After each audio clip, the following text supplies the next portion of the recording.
Et notre deuxième invité s'appelle Florian Dupont. Tu vas nous parler de l'engagement citoyen témoignage, c'est ça? Oui, tout à fait. Qu'est-ce que c'est? Tu peux tu peux te présenter, s'il te plaît. Oui. Donc, je vais vous parler plus particulièrement du service civique, de l'engagement en service civique. Moi, je travaille à la direction départementale de la cohésion sociale de la Seine-Maritime et je suis le relais de l'agence du service civique pour instruire les demandes d'agrément des associations, des établissements qui souhaitent accueillir des jeunes en service civique. D'accord. Voilà. Donc, alors, je vais laisser parler effectivement les jeunes en service civique qui sont ici, mais c'est pour présenter rapidement le dispositif. Donc, le dispositif service civique, c'est pour les jeunes de 16 à 25 ans, 30 ans pour les jeunes en situation de handicap. D'accord. Voilà, et on est avant tout sur un dispositif d'engagement et non d'insertion à l'emploi, malgré ce qu'on peut penser, mais c'est vraiment un dispositif d'engagement des jeunes qui sont volontaires et engagement des structures également. Donc c'est vraiment la rencontre entre deux projets, projet d'une structure, projet des jeunes. Voilà, grosso modo, c'est un dispositif qui dure de 6 à 8 mois. Tout dépend des communes, parce qu'il y a des communes qui font jusqu'à 12 mois, je crois. Ouais, voilà, mais effectivement, l'agence souhaite que désormais on soit sur des moyennes de 6 à 8 mois de mission pour qu'un maximum de jeunes puissent profiter de ce dispositif. Okay. Et on est sur une mission de 24 heures minimum semaine. Voilà, et le jeune perçoit une indemnité de service civique et c'est pas un salaire, bien évidemment, parce qu'on n'est pas sur un contrat de travail, on n'est pas sur un jeune en service civique n'est pas un salarié. Voilà, on est bien sur une mission d'engagement pour une mission d'intérêt général. Ok. Voilà, pour présenter grosso modo le voilà. Merci Florian. Et donc justement les services civiques, donc il y a Franck et Sam. Bonjour Damien. Rebonjour, rebonjour Sam. Sam, tu es en service civique au château, musée de Dieppe. C'est ça. En quoi ça consiste? Alors moi je suis chargé de m'occuper de la place du musée sur internet, donc sur les réseaux sociaux ou les sites de voyage et tout ça. D'accord. Donc ça consiste. Alors toi tu es dans le numérique, c'est ça principalement. Ouais, c'est numérique. Ta mission c'est d'amener un public jeune, c'est ça? Plus ou moins jeune, oui. Ouais.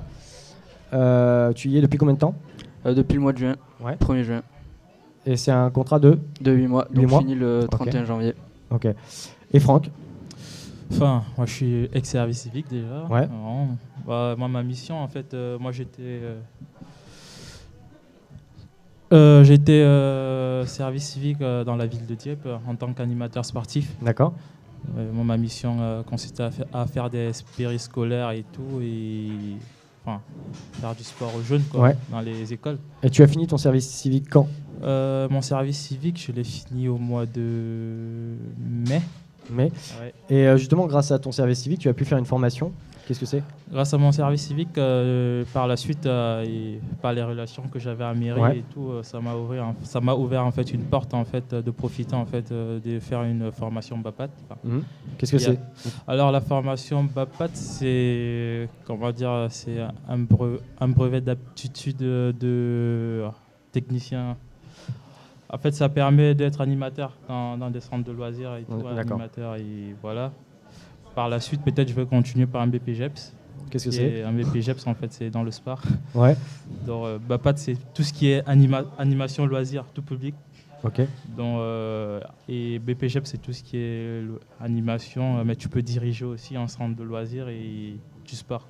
D'accord. C'est des diplômes professionnels du ministère Jeunesse et Sport. D'accord. Ouais. Grâce à ce service civique, tu as pu donc obtenir cette formation et obtenir donc, comme disait Florian, des diplômes. C'est ça. Ok.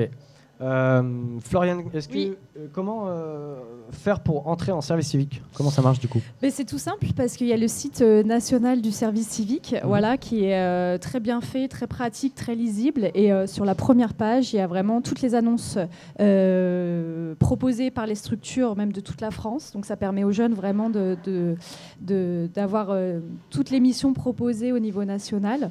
Et après, on peut sélectionner par région, par département, même par thématique. Donc il y a l'annonce et c'est tout simple, il y a un bouton candidater. Le jeune crée son compte sur le site et peut candidater auprès des structures directement. D'accord. Est-ce que le jeune il doit systématiquement habiter dans la commune?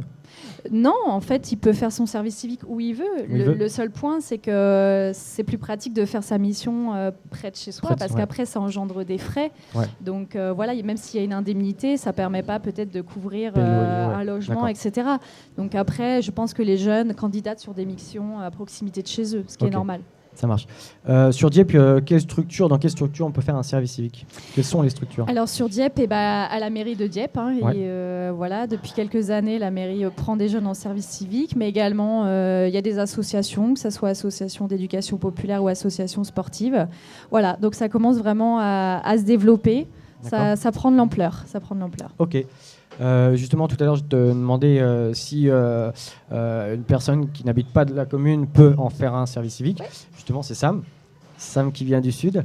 Moi, je viens de Carcassonne à la base. Voilà. Ah oui. Alors pourquoi ce choix?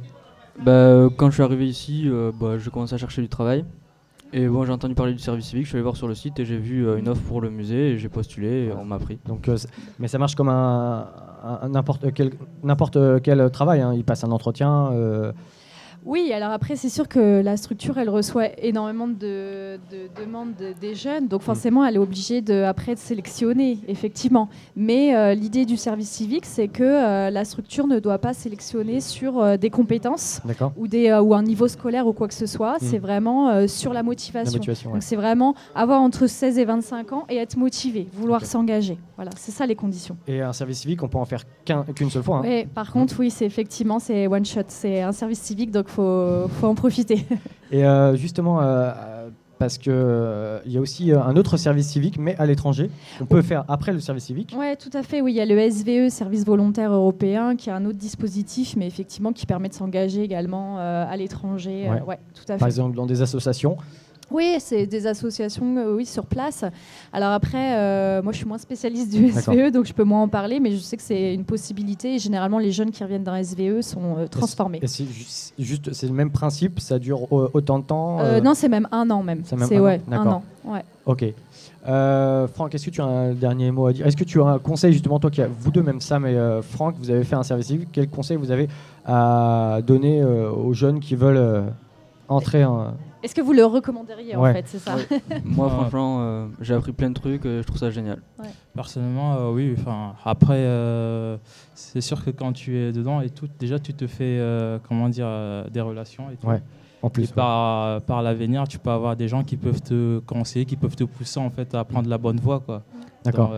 Mais ce qui est important, oui, c'est juste la structure, elle doit pouvoir, si elle veut accueillir des gens en service civique, c'est de mettre aux côtés du volontaire un tuteur. Ouais. Voilà, un rôle de tuteur qui est bien sûr un rôle d'accompagnement sur la mission et sur l'après-service civique. Ça, c'est important. Donc vraiment, le jeune aura avec lui un tuteur qui est censé l'accompagner, même sur la recherche pour l'après-service. D'accord. Voilà. Moi, personnellement, je sais que moi, j'ai eu un bon tuteur et tout, quoi, qui m'a... Personne référente, quoi. Ouais, voilà. Qui m'a vraiment mis sur la bonne voie, quoi. Quand ça n'allait pas, il me disait ça comme ça, quoi. Et moi, j'ai suivi, en fait, quoi. Ouais. Du coup, parce que moi, j'ai voulu aller en BPGEPS au début, mais il m'a conseillé, en fait... moi, je te conseillerais d'aller au BAPAT parce que BPGEPS, c'est difficile, en fait. Du début, en fait, tu peux être dégoûté. Ah bon? Donc, pourquoi? Parce que c'est lourd, c'est pas comme un BAPAT et tout. Donc il faut déjà se mettre dans le bain en fait. Commencer à aller doucement et au fur et à mesure monter les échelons. Parce que BPGEPS, ça... Donc voilà, donc un rôle du tuteur, c'est vraiment un rôle bienveillant auprès du jeune. Voilà. Après, c'est pas le cas de tous les tuteurs, mais après, on fait en sorte que. C'est ça. Et justement, la différence de Sam à Franck, c'est que toi, Franck, tu as choisi ce service civique parce que tu connaissais déjà ce domaine. C'est ça. Voilà. Et Franck, toi, Sam, pardon, tu connaissais le numérique, quoi, l'informatique. Et à côté de ça, tu es dans un château, donc du coup, ton tuteur t'apprend, je suppose, pas mal de choses dans... J'apprends plein de choses sur l'histoire locale et tout ça, des choses que je connaissais pas, puis sur l'histoire en général. Voilà, donc en gros, résumé, même si on vient pour principalement un engagement, on peut à côté de ça apprendre pas mal de choses. Bien sûr, ça permet des fois de se remettre un pied à l'étrier, et puis c'est indéniable qu'on acquiert de l'expérience, les compétences se développent, etc. Donc il faut absolument que les jeunes, après, mettent en avant leur service civique, et puis c'est vraiment important. Il ne faut pas en avoir honte, au contraire, c'est vraiment quelque chose qui maintenant ressort sur un CV, etc., le fait d'avoir fait une mission. Ouais, et ça plaît beaucoup au patron le Oui, fait que... Tout à fait. Après, pour des futurs employeurs, etc., ou même pour une formation, de s'être engagé, il faut absolument que les jeunes le mettent en avant. Oui, tout à fait. D'accord. Et j'ai aussi entendu parler que le service civique, dans pas longtemps, apparemment, ça va être une obligation. C'est ça, non? J'avais entendu parler de ça. Est-ce que c'est vrai? Ouais, non, enfin, il y a des discussions, effectivement, au niveau Ouais. gouvernemental, forcément. Il y en a qui veulent, il y en a qui veulent pas. Après, moi, si je devrais donner mon point de vue personnel, je pense que ça doit rester un dispositif d'engagement. Ouais. Et voilà. D'accord. Je pense que, bon, après, on verra ce que ça va donner, mais je pense que c'est pas une bonne idée de le rendre obligatoire. Ok. Franck, Sam, est-ce que vous avez encore... Enfin, moi, la seule chose que je vais dire, c'est, je vais remercier déjà en fait le service de sport de la ville de Dieppe, Ouais. quoi. D'accord. Donc voilà, pour leur travail. Et puis Sam, un dernier Moi, mot. franchement, je conseillerais aux jeunes d'essayer parce que c'est vraiment une expérience super. On apprend plein de trucs et c'est génial. Ok. Florian, dernier mot. Eh ben, engagez-vous, les jeunes. Voilà, Ok. c'est un bon outil, un bon dispositif, et voilà, il y a vraiment des bons retours. Super. Eh bien, on revient dans à peu près 7 minutes.